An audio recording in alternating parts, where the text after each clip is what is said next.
तोमर साहब, बयान लिखवाना है। तुम्हें कैसा बयान लिखवाना है?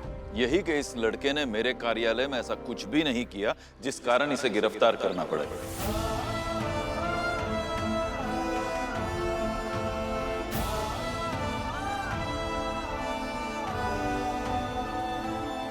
सुनो, तुम इस अटल के चक्कर में मत आओ। ये तुम्हें बार बार बचाने नहीं आएगा। ये बेच देगा तुम्हें कहीं भी। और अगर इसकी बातों में आओगे तो तुम्हारा दफ्तर आज अभी इसी वक्त बंद करवा दूंगा। तोमर साहब, मैं दफ्तर में 10 घंटा और घर में 14 घंटे रहता हूं। घर जाऊंगा तो अटल की बातें याद आएगी। घर में सबको सुकून से देखूंगा तो अपने आप को मुजरिम समझने लगूंगा। लगेगा मेरी वजह से अटल के घर में सारे लोग परेशान हैं, दुखी हैं।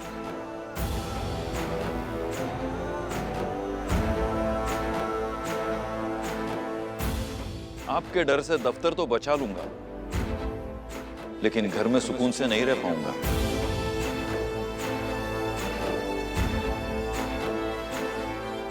आप मेरा दफ्तर भी बंद करवा देंगे ना, तो मेरे पास इतना पैसा है कि मैं पूरी जिंदगी सुकून से गुजार सकूं। तो अब इस लड़के को छोड़ दीजिए, इसने ऐसा कुछ भी नहीं किया।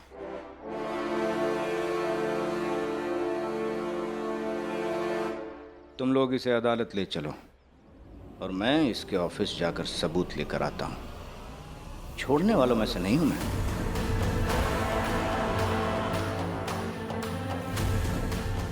मैं गवाही दूंगा कि आपने इस बच्चे को घुटनों के बल बिठाकर भीख मंगवाई थी नौकरी के लिए।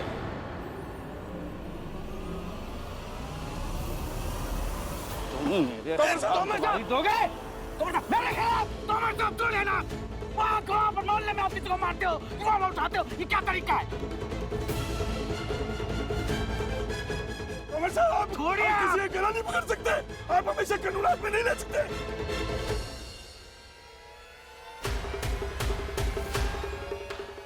तुम सबको भी जेल में डालता हूं। छोड़ो हाथ मेरा।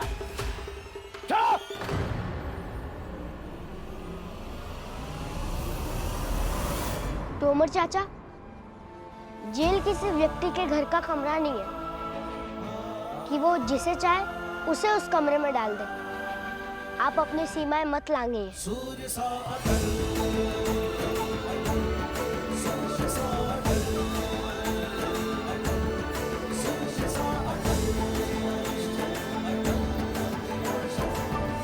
तोमर साहब, तो आप अवध को छोड़ देंगे कि ये मामला अदालत तक लेके जाना ही है आपको? और अगर ये मामला अदालत तक लेकर जाना है आपको, तो ये तो आप भी जानते हैं तोमर भाई साहब कि हाथ तो आपके भी जलेंगे। तो बताइए तोमर साहब, क्या करना है?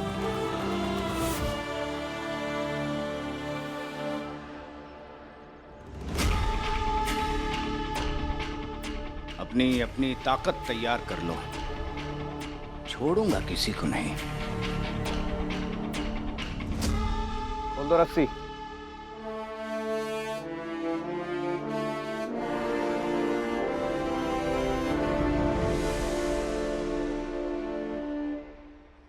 आपका धन्यवाद। बहुत बहुत आभारी हैं आपके हम।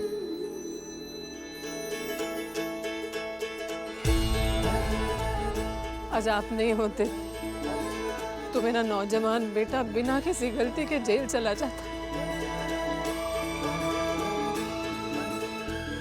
बड़ी कृपा है आपकी। साहब, आप जैसे लोगों की वजह से आज ये दुनिया बची हुई है। धन्यवाद साहब। हाँ साहब, बड़ी मेहरबानी आपकी, बहुत एहसान है आपका।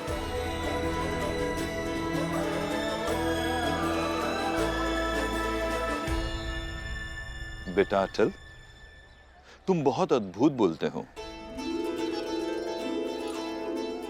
अच्छा बोलना और प्रभावशाली बोलना, दोनों में बहुत अंतर है। तुम प्रभावशाली बोलते हो और यही तुम्हारी ताकत है, और इसी ताकत पर हमेशा विश्वास करना। एक और कला है अटल में, वो भी बोलिए ना सर, कि अटल अपनी हरकतों से किसी को भी किसी भी मौके पे फंसा सकता है।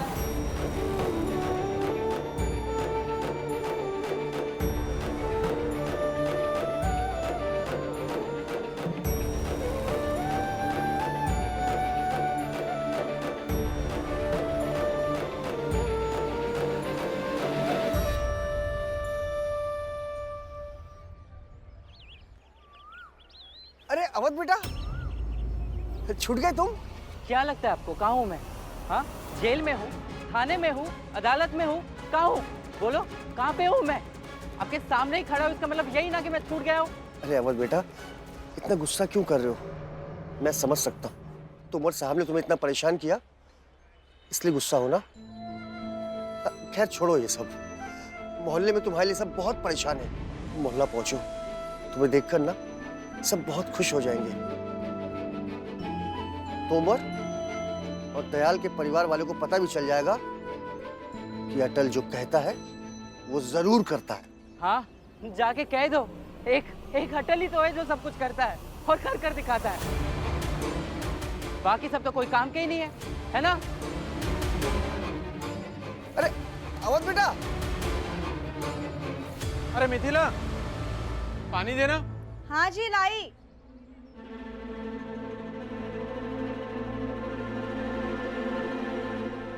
अवध की कुछ खबर मिली? फिर वही सवाल। पता नहीं क्या हुआ होगा वहाँ। अवध छूटा होगा या नहीं?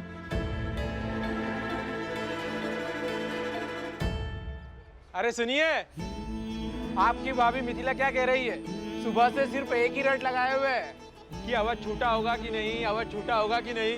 मैंने उनसे कहा अटल ने वादा किया है, अवध जरूर छूटेगा। एकदम सही भाभी जी, पंडित जी सही बोल रहे हैं। अरे अवध आ गया। अवध, छूट गए तुम? तोमर साहब हार गए ना? तोमर साहब कैसे नहीं हारते? अटल ने वादा जो किया था।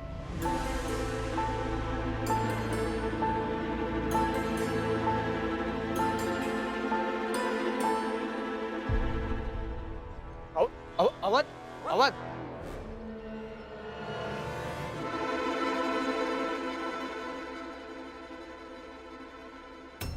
अवध बहुत परेशान दिख रहा है ना, इस वजह से कुछ नहीं बोल पाया। ठीक है, जाने दो उसे। वैसे खुशी की बात यह है कि अवध छूट गया। वो तो है। और सुनिए भाभी जी, हम सब मोहल्ले वाले आपसे एक निवेदन करते हैं। पंडित जी के घर वालों को गुस्सा करना, उन पे दुश्मनी निकालना, ये सब बंद कीजिए। अच्छा लगता है क्या? हम सब एक ही मोहल्ले में रहते हैं, ऐसे एक दूसरे को परेशान करना सही नहीं है। आपसे निवेदन है कि दोबारा ऐसा मत कीजिए।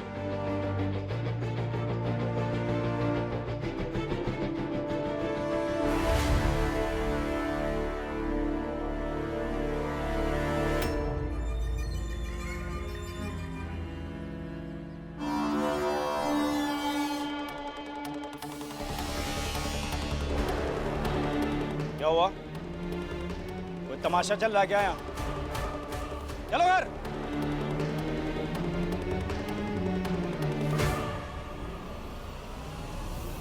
भाइयों, आप लोगों ने सुना?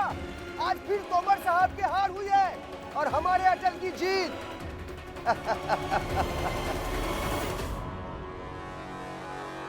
अगर तुम्हें नौकरी की इतनी ही जरूरत है और तुम इतनी ही मुसीबत में हो तो मेरे पैरों में गिरकर घुटने टेक कर गिड़गिड़ा कर नौकरी की भीख मांगो। जानते हैं इसकी सबसे बड़ी कमी क्या है? क्योंकि ये अटल का भाई है। पानी।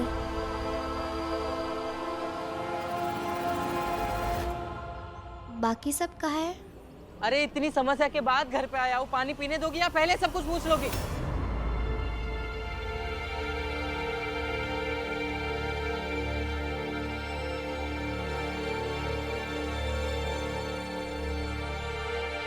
अवध, तुम ठीक हो ना? हाँ हाँ दीदी, मैं ठीक हूँ। आपकी तबीयत खराब है ना? आप जाके आराम कीजिए। अवध भैया, अटल कहाँ है? पता नहीं कहाँ है। पता नहीं, वो आप ही को तो छुड़ाने गया था ना?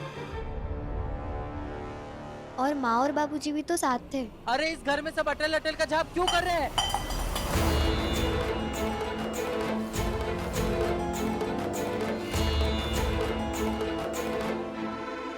क्योंकि पूरा मोहल्ला अटल का जाप कर रहा है और अटल ने काम ही ऐसा किया है कि उसका जाप करना ही चाहिए। और तुम्हें भी तो अटल ने ही छुड़ाया है ना? हाँ, उसी ने छुड़ाया और फंसाया भी तो उसी ने है। मैं अभी सबको कह रहा हूँ कि अटल को अगर सावधान नहीं किया ना तो हम सब फंसेंगे, पूरा का पूरा परिवार फंस जाएगा। ये तो इस बार ऑफिस के मालिक मान गए, हर बार जरूरी नहीं कि ऑफिस के मालिक मान जाएंगे और सब कुछ ठीक हो जाएगा। जिस दिन सब कुछ ठीक नहीं हुआ ना, तब देख लेना, सबको पता चल जाएगा कि अटल समस्या है।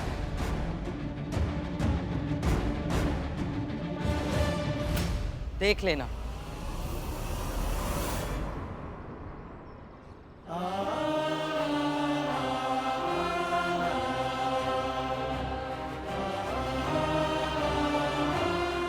और बेटा, अभी तुम गुस्से में हो, लेकिन एक वक्त जरूर आएगा कि तुम्हें अपने गलती का एहसास जरूर होगा। ऐसा वक्त कभी नहीं आएगा दादाजी, आप मानिए या ना मानिए, अटल समस्या ही है। बस बहुत हो गया अवध, बड़ों से बात करने की तमीज मत भूलो। नहीं किशन बेटा, वक्त आने पर यह समझ जाएगा, तब तक नहीं समझेगा। बाबूजी लेकिन नहीं बाबूजी, ये ठीक नहीं है। अटल को समस्या मत कहो। समस्या है तभी तो कह रहा हूँ। अवध,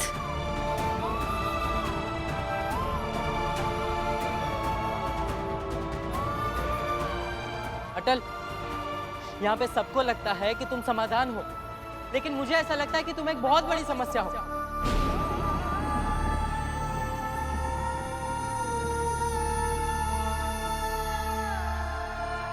चाहे तो मैं साबित कर सकता हूँ।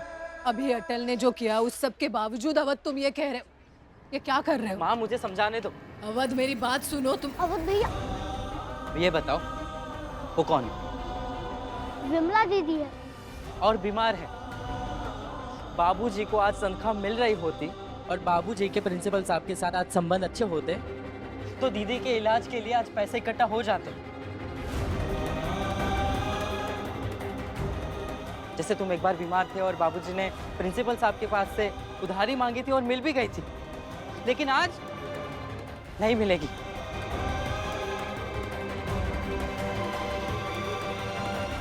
फिर भी दीदी का इलाज तो करना पड़ेगा ना, करना पड़ेगा ना।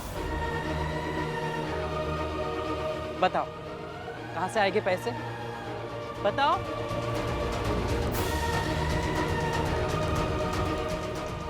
अटल, ये जो भी कुछ हो रहा है इन सब के कारण तुम हो।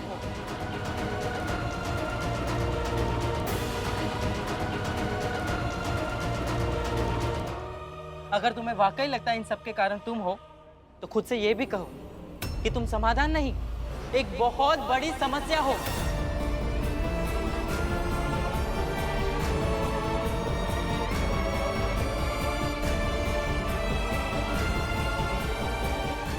कहो, ताकि ये जो मोहल्ले में अटल अटल नाम का समाधान के नाम पर जो जाप चल रहा है ना, वो बंद हो सके।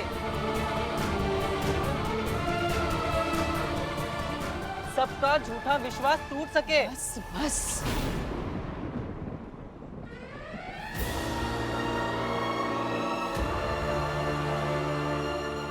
क्या कर रहे हो? छोटा भाई है तुम्हारा, किस तरह से बात कर रहे हो? क्या हो गया है अवध?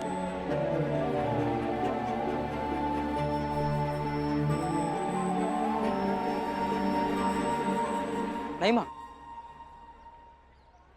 कुछ भी नहीं हुआ, कुछ भी नहीं। मैं तो बस ये कह रहा हूँ कि तोमर चाचा हमारे अच्छे पड़ोसी कभी थे ही नहीं,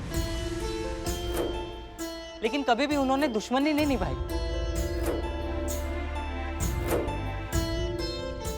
दयाल चाचा हमसे जरूर चिढ़ते थे, लेकिन कभी भी वो हमारे हाथ धोकर पीछे नहीं पड़े बाबूजी,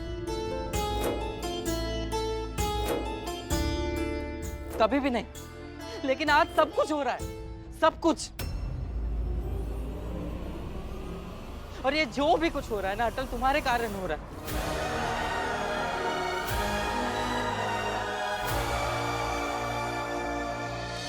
माँ, घर की हालत ऐसी है ना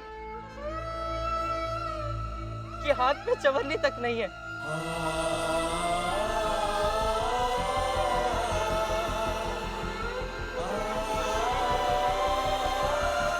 फिर भी मैं जो भी कुछ कह रहा हूँ उससे आप सहमत थोड़ी होगी, नहीं ना? क्योंकि ये अवध भैया शांत रहिए। मुझ पर गुस्सा करने से, मुझे दोषी ठहराने से कुछ भी नहीं होगा।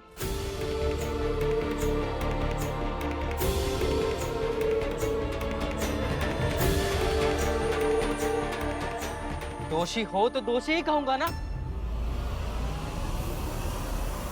अवध भैया, आप एक बार पड़ोसी से लड़ बैठे थे और पड़ोसी ने हमें खूब मारा, खूब लड़ाई की। उस समय कभी किसी ने आपको दोषी नहीं ठहराया ना?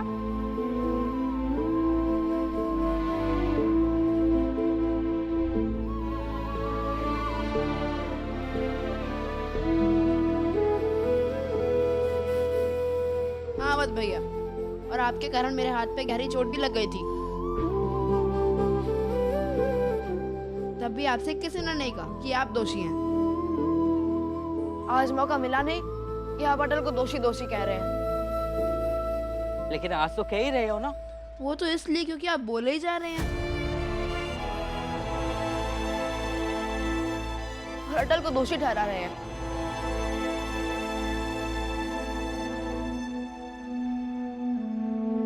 अवध भैया, मैं वादा करता हूँ कि विमला दीदी का इलाज हो जाएगा।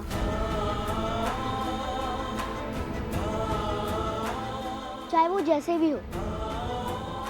वादा करता हूँ।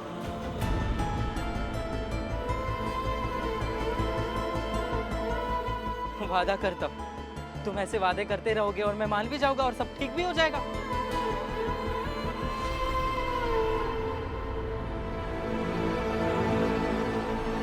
आप शांत हो जाइए ना।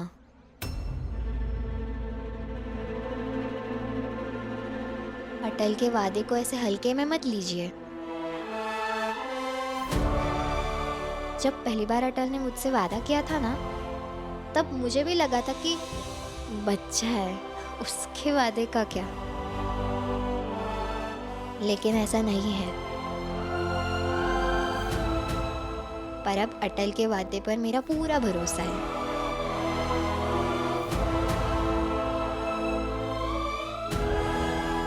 विश्वास है कि चाहे जो हो जाए, अटल अपना वादा हर हाल में पूरा करेगा।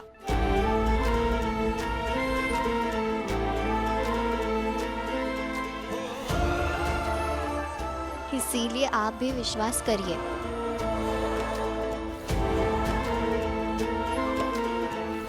और सिर्फ अटल ही क्यों, हम सब करेंगे।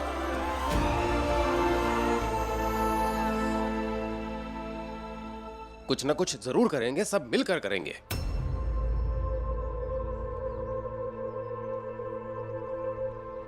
विमला का इलाज करवाएंगे।